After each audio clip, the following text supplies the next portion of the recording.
You remember that time when you struggled with a flat tire and you thought to yourself, there must be a better way. Hello and welcome. With 30 years and thousands of miles in the saddle, the gear and tech that is available today would have blown my mind when I started cycling. So here are 10 things I wish existed when I started. On my first bike I had flat pedals with toe clips. And imagine the struggle riding mountain bike with toe clips. You never could get the foot from the pedal in time to save crashes or in technical parts when you stopped. So due to the clips I got quite a few bruises.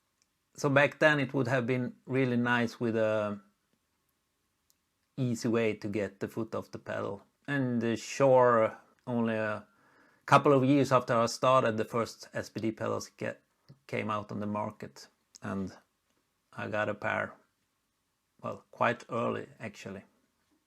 Do you remember cantilever brakes and V-brakes?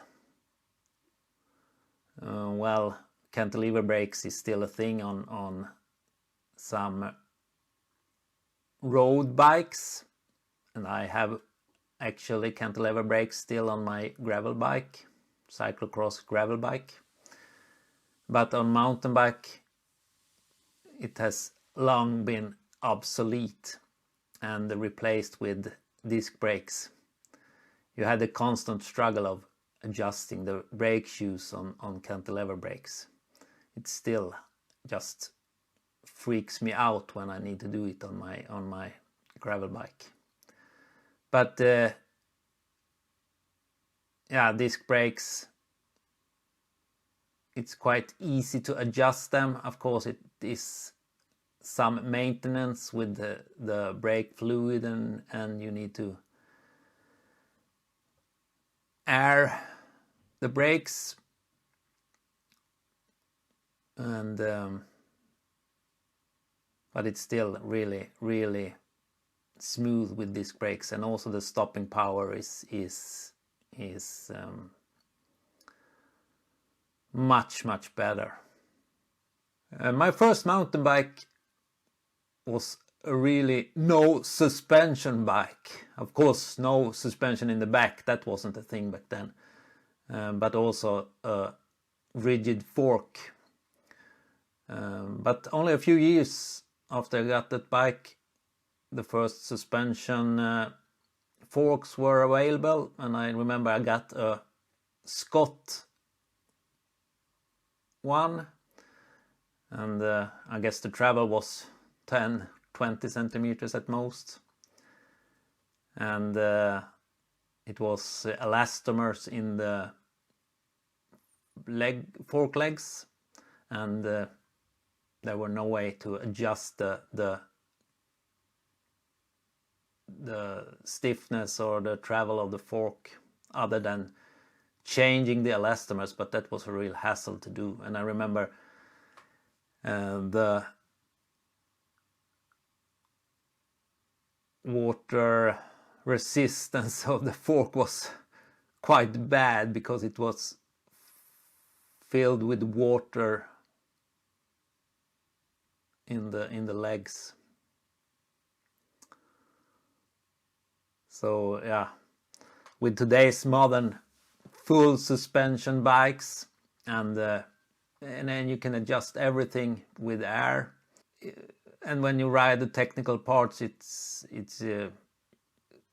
such a big difference compared to when I started. But I guess still being forced to ride with a totally stiff bike, you learn a thing or two, at least when riding on a bit technical trails. And number 4 also has to do with the suspension, a lockout remote. Of course, riding rigid, it doesn't matter, but being able to lock out the fork directly from the handlebar without you have to let go of the bar is such a smooth thing to do. I remember my first bike shoes. They were a pair of Diadoras. I think it was gray and deep red or violet almost. And the fabric was kind of stiff, so it didn't sit that comfortably on the foot, but it was really tight on the foot still. And of course they had the Velcro straps. There were no other alternative back then. Well, maybe with normal lacing, of course, but Velcro strap was the thing on bike shoes. A few years later, back in the US, when we were hiking around, or well, driving around through US, we got to an Adidas outlet and I bought a pair of Adidas cycling shoes. And they were really comfortable, but also just wiggling around on the foot, so they weren't that tight. So having another kind of fastening system on the shoes had been really nice. So with the BOA fastening system, it's really easy to get your shoes tight on the foot, and you can also adjust the tightness a bit. And yeah, also the type of BOA that is on modern helmets. Back then the helmets were only adjusted with a strap around the chin, so it was kind of wiggling about on the head, and getting to sit really good on the head was a constant hassle. Today you almost don't need a chin strap to get the helmet to sit nice and snug on the head. My first bike shorts was without the pad, but later on I got a pair with pads, but it was almost a kind of leather pad, and it got really stiff and not that nice after using it for a while.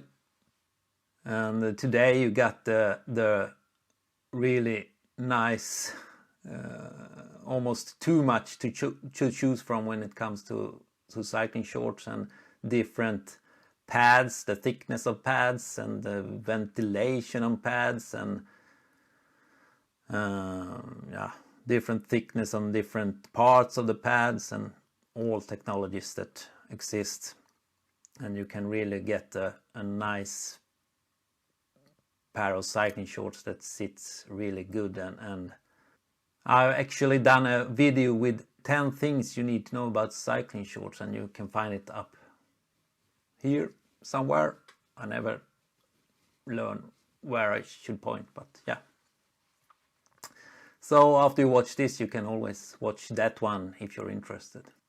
Back when I started trying to get behind the saddle and in steep downhills or technical drops or something was quite hard, and actually nowadays, getting older, it's even harder.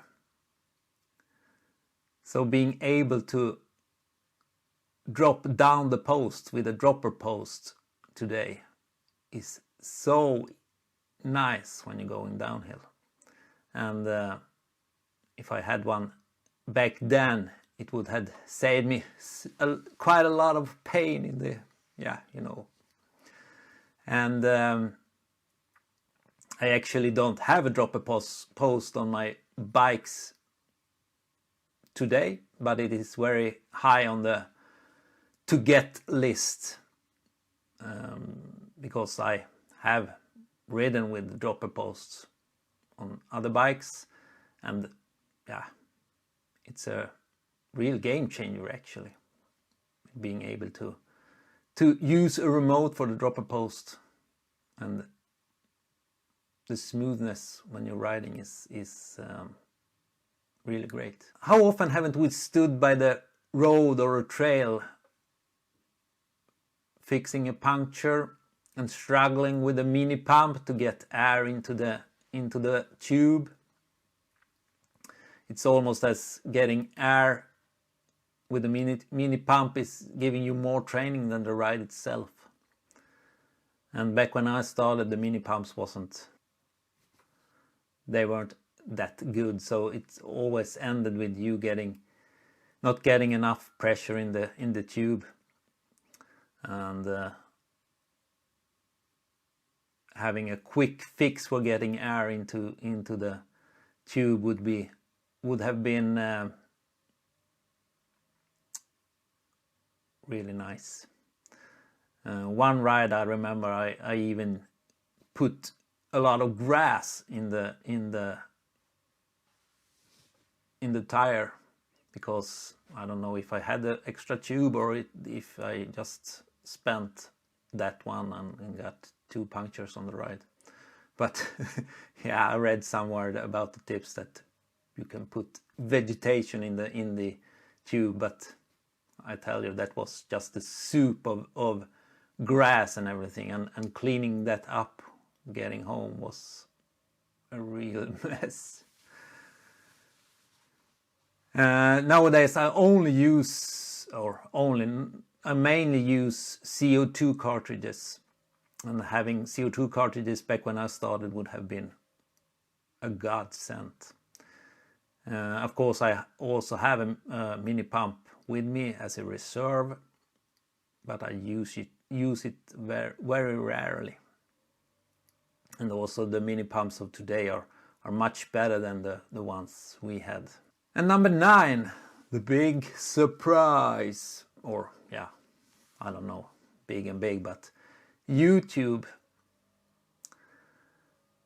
The information back when I started cycling was really bad.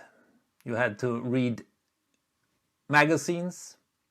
Googling for something wasn't not a thing in the beginning of the 90s. So all the things I learned through YouTube: bike maintenance, inspiration, destinations for cycling, and more. And yeah, hell, having my own channel teaches me something about cycling almost every day. And speaking of this channel, haven't you subscribed yet? Please considering do that and help this community to grow. So on to the final one: tubeless tires. Just the convenience of not having a tube, but just putting the tire on the rim and well, pump up the jam. No, talking about the past. No, but pump up the pressure and getting seated on the rim and just out riding. You're getting no pinch flats, no flats around the tube, and small holes in the tire can easily be fixed with a sealant inside of a tubeless tire. And also being able to ride with lower pressures and get that nice grip on rocks and logs and whatever technical difficulties a trail offered to you. So that would have been something back in the days. So there it is. Now it will be interesting to hear if there are some things that you wish existed when you started cycling. So let's keep discussing in the comments, and thanks for watching this one, and I'll see you in the next video. Ciao!